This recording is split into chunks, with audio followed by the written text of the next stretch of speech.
Assalamualaikum warahmatullahi wabarakatuh. Perkenalkan di sini saya Muhammad Irfan, mahasiswa Teknik Mesin Universitas Mercubuana dengan nomor induk mahasiswa 4132312018. Di sini saya akan membahas atau menjelaskan tentang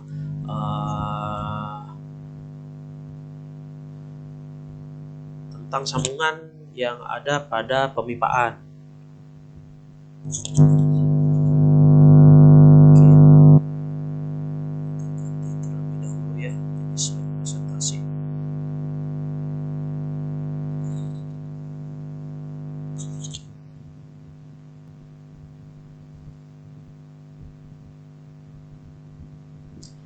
Oke, di sini saya akan menjelaskan tentang kembali lagi saya akan menjelaskan tentang sambungan pemipaan dan juga mungkin sedikit membahas tentang pengaruh panas yang terjadi atau hubungan antara panas dan juga pemilihan material atau nilai-nilai apa saja yang akan mempengaruhi dari pipa itu sendiri atau pemipaan itu sendiri.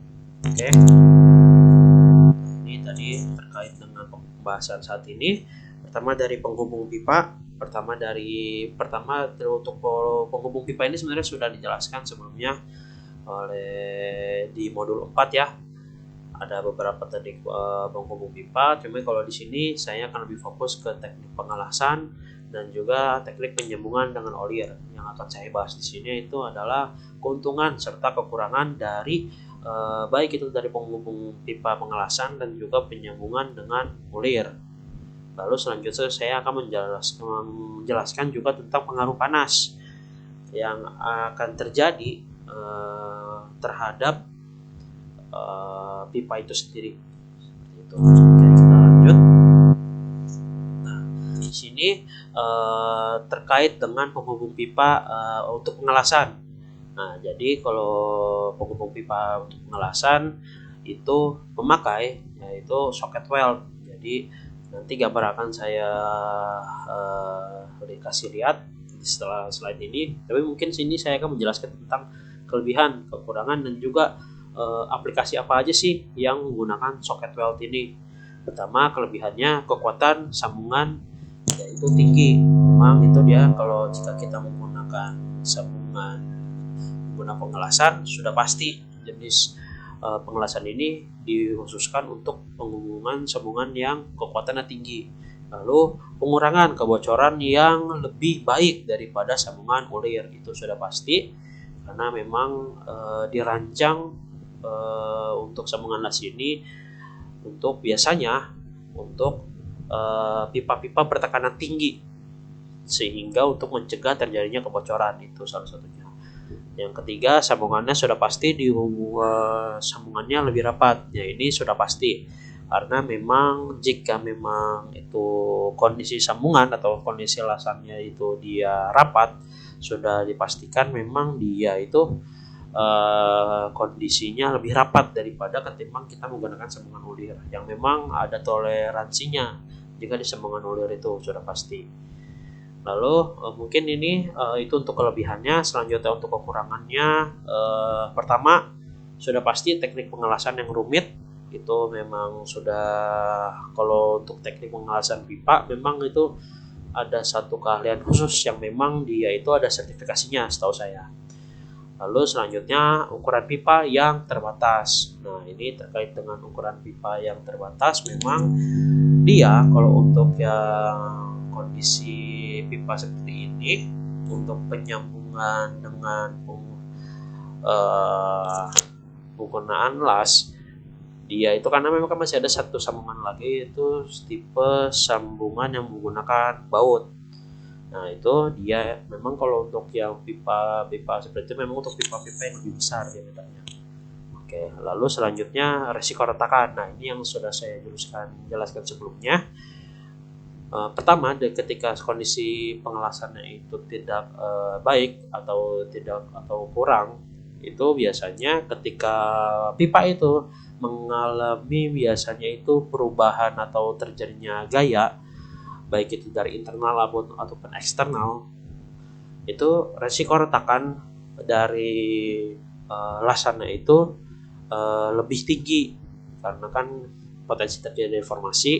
Lalu setelah itu retakan atau kondisi lasan akan mengalami retakan sehingga akan mengakibatkan bocor pada pipa tersebut.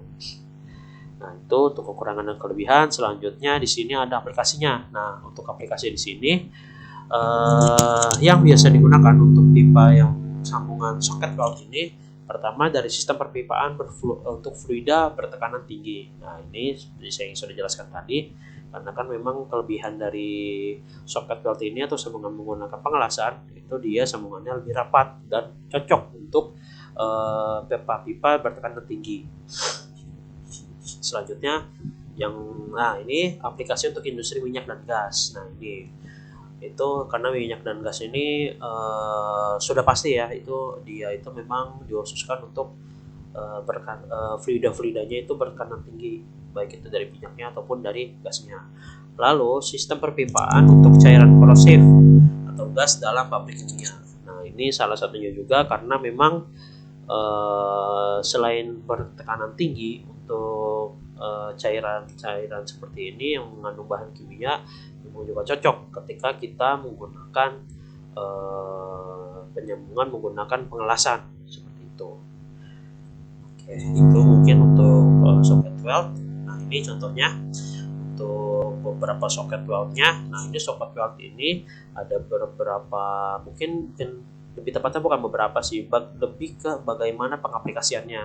Ada yang memang dia itu sambungannya itu kalau dia menggunakan socket weld union, itu berarti diameter pipanya itu lebih besar daripada diameter dari si soketnya. Itu yang pertama. Nah, ketika menggunakan socket weld coupling, nah ini diameter couplingnya ini cenderung lebih besar daripada diameter pipa. Tapi ada juga yang memang dia sambungannya itu diameter sama.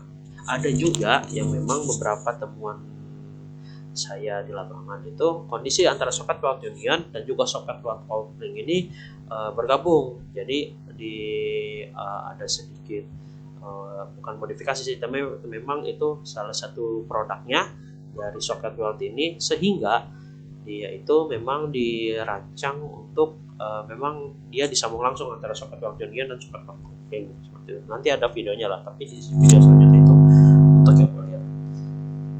Ini ada salah satu pengelasan. Nah, kalau di sini pengelasan itu menggunakan pengelasan TIG atau pengelasan menggunakan api, dan juga dia ada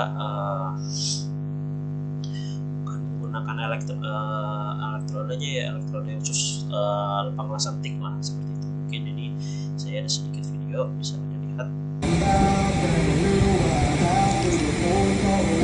Ini kalau di sini dia itu pengelasannya dia itu untuk yang socket weld union.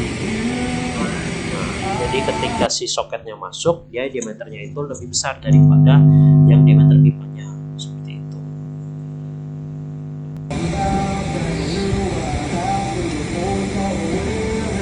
Pengelasan TIG ini juga sebenarnya salah satu pengelasan yang cukup rumit sebenarnya, tapi dia memang lebih ramah lah seperti itu, karena memang dia itu tidak menghasilkan biasanya itu ya kayak bara-bara hasil pengelasan itulah kalau kita melakukan pengelasan gitulah. Jadi itu kelihatan lebih rapi jika di lapangan seperti itu. Oke, mungkin itu untuk yang socket weld atau untuk sambungan pipa menggunakan pengelasan. Nah, selanjutnya saya akan menjelaskan tentang sambungan pipa menggunakan ulir. Nah, kalau di sini untuk yang union ulir, kalau sambungan di sini itu pertama untuk kelebihannya kemudahan pemasangan dan juga pembongkaran. Jadi sudah pasti ya, karena memang dia itu hanya menggunakan ulir ya, jadi hanya dibongkar dipasang antara dengan baut dan juga ulirnya. Lalu selanjutnya biaya yang relatif rendah. Nah, ini juga salah satunya ketika melakukan pengelasan kita harus menyediakan baik itu dari elektrodanya, dan juga elektrodanya harus sesuai dengan pipa yang dipakai untuk mencegah terjadinya ketidaksesuaian atau memaksimalkan dari kekuatan atau pressure yang dipakai. Nah, kalau yang ulir ini karena memang dia hanya perlu disambung saja, material sudah sama, ya biaya-biaya seperti itu yang memang dia itu bisa langsung ya bisa dibilang itu ya langsung dipasang lah seperti itu. Lalu selanjutnya, nah ini salah satunya juga tidak memerlukan keahlian khusus karena memang dia ada baut dan ulir hanya tinggal diputar saja. Lalu selanjutnya tidak perlu melakukan waktu pendinginan. Nah ini salah satu poin penting juga ketika pipa itu selesai dilakukan pengelasan. Nah ketika dari panas ini, misalkan ini untuk membawa misalkan material yang bisa dibilang suhunya itu bukan suhu tinggi tapi suhu dingin atau suhu ruangan atau suhu lingkungan. Nah ketika dia itu pasti ketika si pipanya ini dari panas menuju ke langsung terkena suhu yang cukup menurun, suhu turun dan misalkan dari sudah 60 derajat, 70 derajat atau sampai 100 derajat, ketika kena air langsung itu pasti akan terjadi yang dimana kekakuan dari si materialnya tersebut atau si pengelasan tersebut, yang dimana kondisi volatile tersebut itu akan mengakibatkan potensi terjadinya crack ketika terjadinya deformasi yang khususnya dari eksternal pada pipa atau pada pengelasan tersebut, yang dimana itu bisa mengakibatkan kebocoran. Nah kalau di ulir ini dia nggak perlu waktu seperti itu karena memang dia hanya perlu diputar aja. Lalu selanjutnya itu kalau untuk pertama untuk kelebihannya, lalu selanjutnya untuk kekurangannya. Nah kalau tadi kelebihan di pengelasan, sambungan pengelasan itu untuk tekanan tinggi, kalau di ulir ini dia tidak cocok atau kurang bisa kurang cocok lah untuk pipa bertekanan tinggi. Selanjutnya lebih rawan kebocoran ketimbang pengelasan. Lalu selanjutnya kerentanan terhadap getaran, karena memang kerentanan terhadap getaran ini itu salah satunya kelebihan dari ulir. Ketika makanya itu di setiap ulir itu atau di setiap sambungan baut atau sambungan ulir itu ketika menggunakan baut itu pasti ada yang namanya kekuatan yang sudah distandarisasi.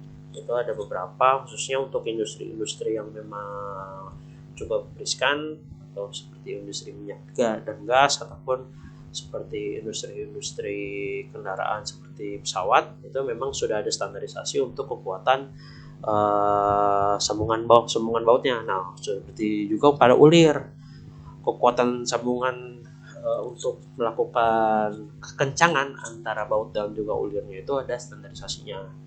Makanya ketika itu tidak sesuai kerentanan, ketika dia ada getaran, itu biasanya dia itu akan mudah keluar, atau ketika dia sudah ada getaran mudah keluar dari si material atau material yang di bawah atau fluida yang di bawah, itu pasti akan rentan terhadap kebocoran juga nanti ujungnya.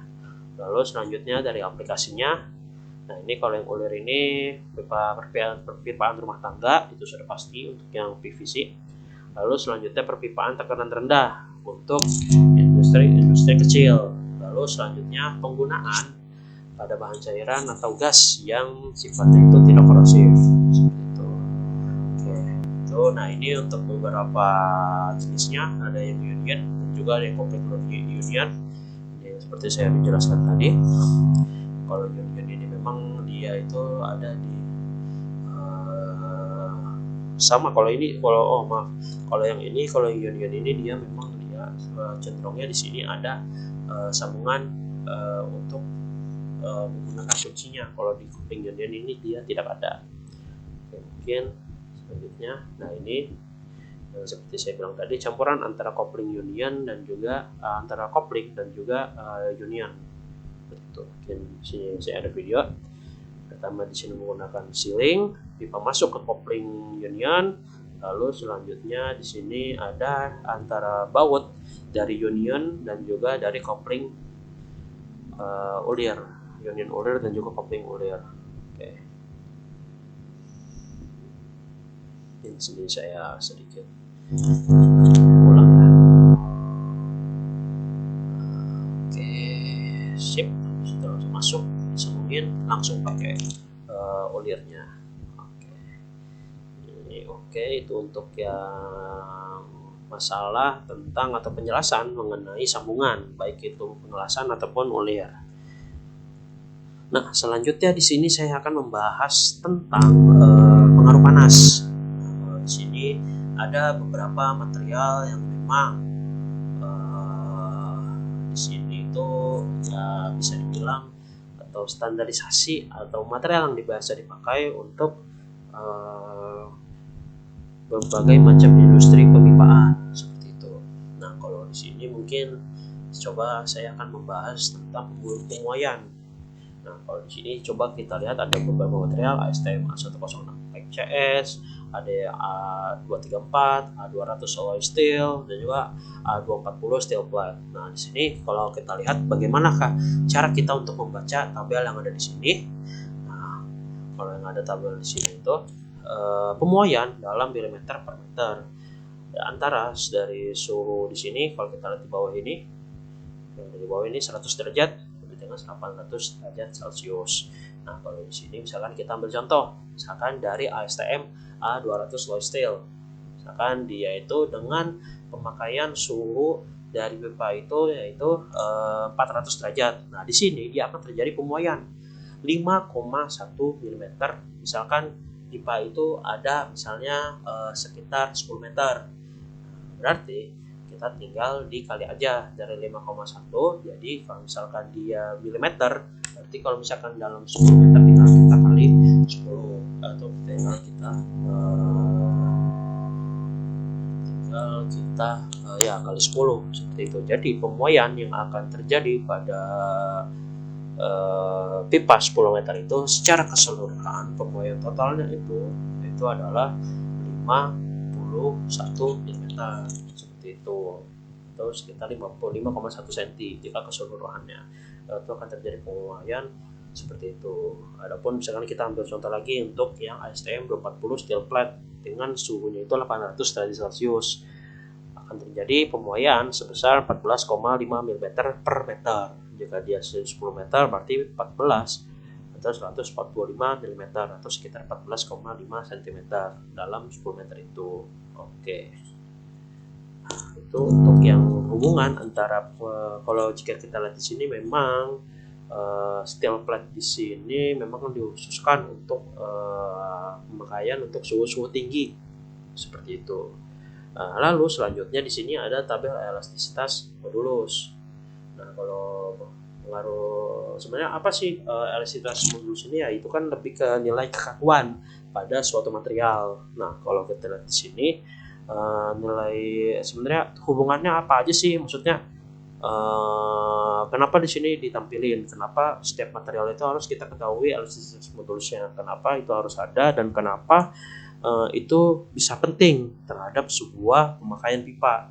Nah, kalau kita lihat di sini semakin tinggi nilai elastisitas modulus itu, pertama itu akan mempengaruhi kekakuan pada pipa. Lalu selanjutnya semakin kaku atau bukan lebih semakin kaku sih, nilai elastisitas modulus ini itu akan berhubungan dengan kemampuan dari suatu material untuk menahan tekanan.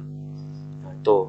Lalu selanjutnya respon terhadap beban dinamis, karena memang nilai dari elastisitas modulus itu, modulus elasticity ini memang akan berhubungan dengan beban dinamis atau beban ketika dia itu dipakai secara terus-menerus. Bahasanya seperti itulah. Lalu selanjutnya akan berhubungan dengan ekspansi termal. Ekspansi termal di sini ya khususnya seperti yang ada di sini nih. Kalau kita lihat di sini dia ada juga hubungannya nanti dengan bagaimana dia semakin tinggi suhunya semakin ini juga dia ketahanannya seperti itu, atau nilai elastisitas modulusnya ketika dikenai dengan suhu yang memang sudah ada di tabel ini. Nah, itu pertama. Lalu selanjutnya tentang ketahanan dia terhadap kerusakan, itu salah satunya juga. Cuma tetap ketahanan terhadap kerusakan ini masih banyak faktornya, baik itu dari faktor internal, dari pemilihan atau material yang dibawa, terus bagaimana kondisi lingkungannya. Nah, itu cuma tetap ada langkah baiknya bagaimana kita memilih material yang ada di sini itu sesuai dengan lingkungan atau material yang dibawa. Saya bilang ya tidak over, dan juga pastinya tidak boleh kurang dari spesifikasi atau tidak kurang dengan kebutuhan yang memang dibutuhkan untuk membawa fluida dengan pressure ataupun temperatur yang sudah ditentukan. Nah, kalau kita lihat di sini, nilai elastisitas modulus di sini nilainya itu 10⁻³ Newton per milimeter persegi. Nah, kalau kita di sini mungkin kita ambil contoh di sini ASTM alloy A200 ASTM A200 alloy steel, yaitu ketika dia suhunya itu di 550 derajat Celcius, dia itu elastisitas modulusnya itu di 160, berarti habis itu dikali 10⁻³ berarti 160.000 Newton per milimeter kubik ya, ketika dia dikenai suhu sebesar 550 derajat. Nah, kalau kita di sini trennya sudah pasti semakin kecil suhunya, semakin bisa dibilang semakin kaku ya. Itu salah satu memang sifat dari besi, ketika dia dikenai suhunya semakin tinggi. Nah, itu dia pasti akan terjadinya hubungan sama seperti yang di atas, pemuaian. Dan di situ juga akan berhubungan dengan menurunnya nilai elastisitas modulus pada material-material ini. Oke, seperti itu. Oh ya, untuk elastisitas modulus ini juga akan berpengaruh ketika dia itu dilakukan dalam pemilihan material yang memang dia itu suhu dari atau bukan suhu atau pressure.